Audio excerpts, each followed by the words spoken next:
So before this video starts, I'd like to apologize for the delay of this video. I promise to upload more frequently in the next few days, but with that being said, let's start the video.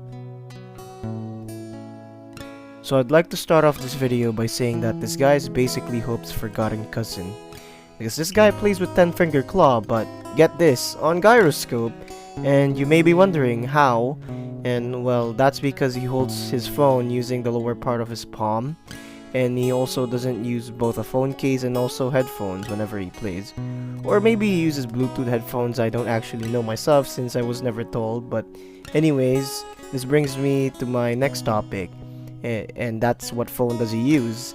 And well, from a Discord VC I had with him the other day, I found out that he uses the S21 Ultra, which is a Samsung device, and it's estimated to be around 6.8 inches in length, and it weighs around 8.4 ounces. And with that being said, let's go back to the main topic, which is his 10-claw playstyle. And from a personal interview I had with him the other day, he told me what role each finger plays whenever he uses the HUD. So his left pinky is for jumping, left ring finger for aiming, left middle finger for walking or running, left pointers for shooting, and the thumb is both for sliding and crouching.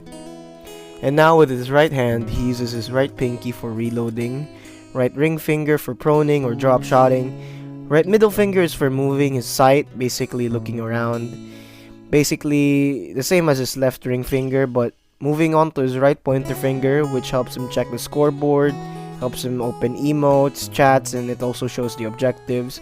And it also acts like a support whenever he struggles to control the gyro recoil for a little bit.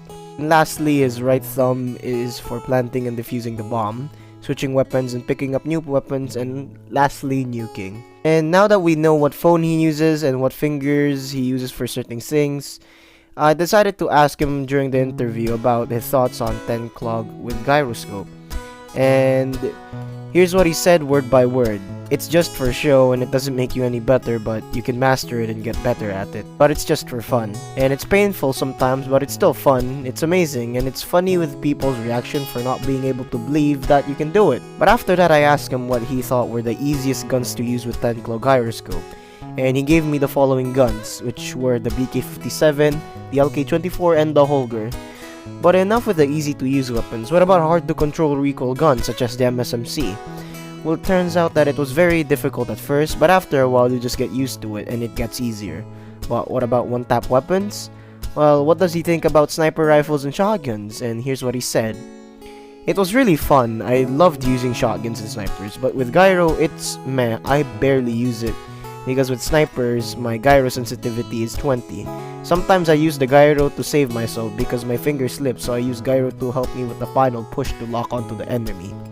I don't really use it to aim 100% at the person, it's just there for sport. And lastly, what does he focuses on as a COD mobile player? Well, it's both his aim and movement, but mostly he's focused on movement.